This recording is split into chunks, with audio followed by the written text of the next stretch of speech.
What's up, Strike Team, and welcome back to another episode of Strike Team Official. Today, we are at one of the most beautiful locations in all of Okinawa, Mutabaru Observation Deck, which was used in Cobra Kai Season 3.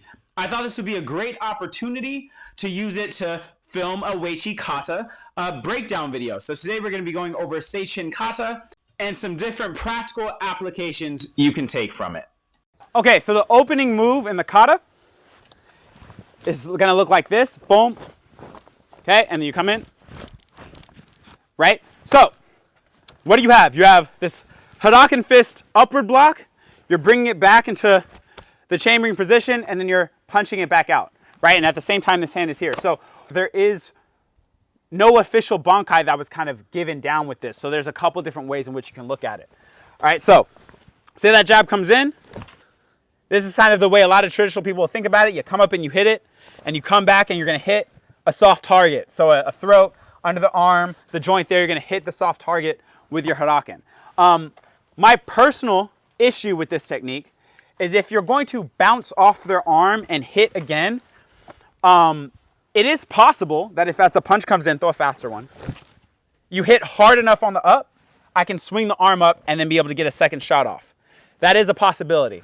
But you're also worried about this hand, right? Which is going to be coming to punch you, right? And then I also personally am not a huge fan of going here and then going all the way back to punch again and hoping you're fast enough. That's not something I personally like. Yep. So I kind of look at it from a slightly different perspective here. I want to try and nullify this as best I can. I want to take it into a situation where I'm able to, if I have to do a second strike with the same hand for this technique, they don't have all their wits about them almost, right? So the other way you can look at this technique is as the jab comes, well, yeah, wasn't ready. The sun's in my eyes.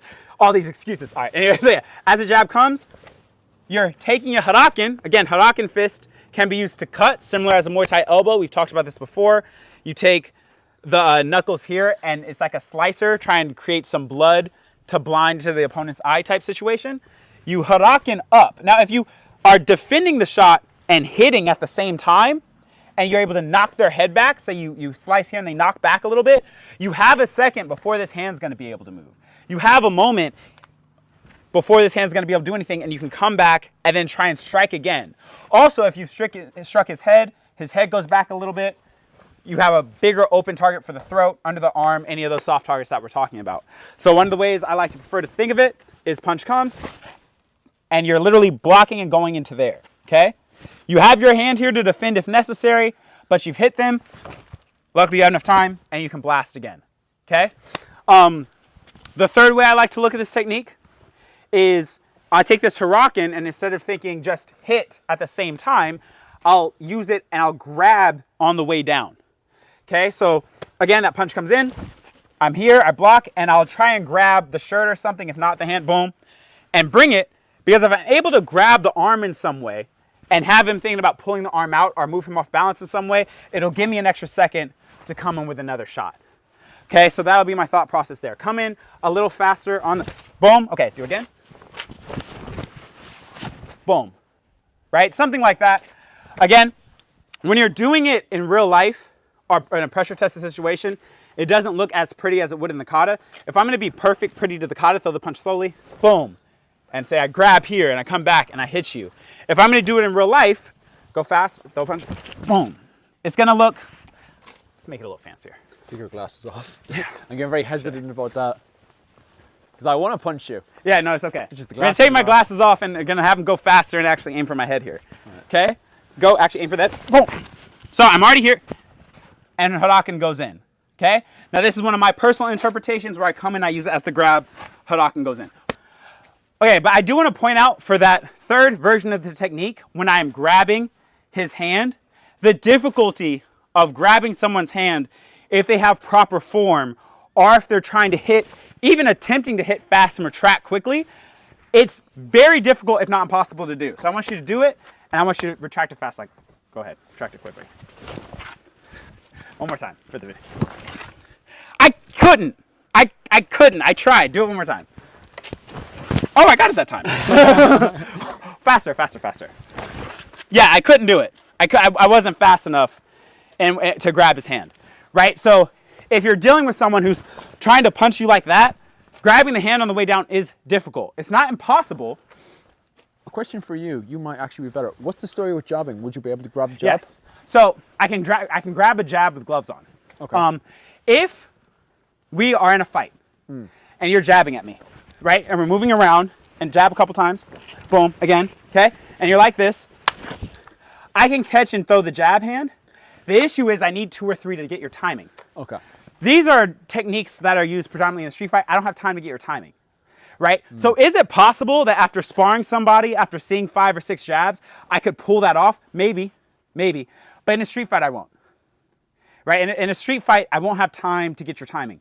Your first shot, you're going to try and kill me and take my head off. I'm probably not going to get time for that. The way you would use this street fight-wise is if you're dealing with someone who is drunk. You're dealing with someone who you can tell already by just how they're moving. They're kind of trash. They're a little intoxicated, whatever. For men especially, the most common time to get into an altercation is when someone is intoxicated. That person might throw a big crazy haymaker and be slow. So throw a big crazy haymaker like a drunk person. That's actually easy to catch because they don't pull back a haymaker, right? A drunk person doesn't pull back their haymakers quickly. You can actually go in and get that shot off. And so that's the difference. The third version will not work as effectively on like a guy who's, if you're in a street fight and a guy starts doing this, the first couple jabs, don't try this because you're not going to have the timing down. A better one you can do right away, whether they're trained pulling back or not, is the second version I showed where you go in and you hit it at the same time.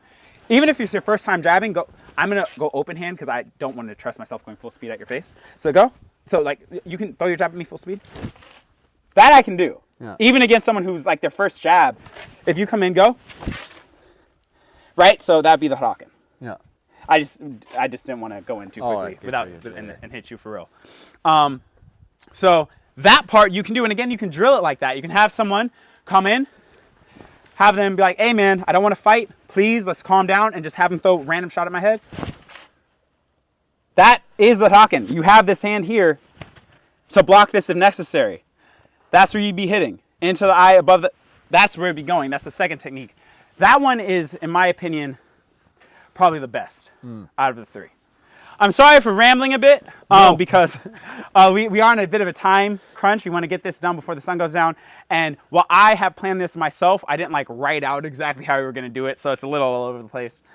So that second version is probably my favorite version of the application. I just want to show you all the possible options so you have some variety in which to work with and understand where it may work and where it won't work. So what's next? Yeah, so the next technique in the kata. All right, guys, I hope you all enjoyed part 1 of the Seichin breakdown. I am going to cut this up into multiple parts to make it more digestible to those watching. Please like, subscribe, and hit the notification bell so you can, get notified when I drop the next part to this video. Again, I hope you all enjoyed. I hope I had some value here to share with you guys, especially if you are fellow Uechi-ryu practitioners, and I will see you next time. Peace.